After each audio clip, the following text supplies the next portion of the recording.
Yan mga lods, yung dating gulong natin manipis na. Yan, sobrang nipis. Ito nga pala si Savior natin. Yan. Yung isa hindi pa natin napapalitan. Hirap magpalit. Yan. Yan si Savior natin.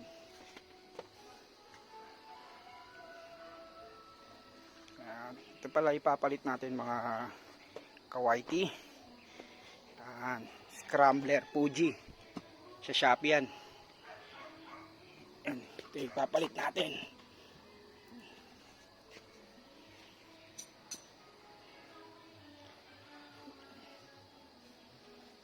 Yan ang ipapalit natin dito. Yan. Medyo ano na, sobrang nipis na talaga. Lagi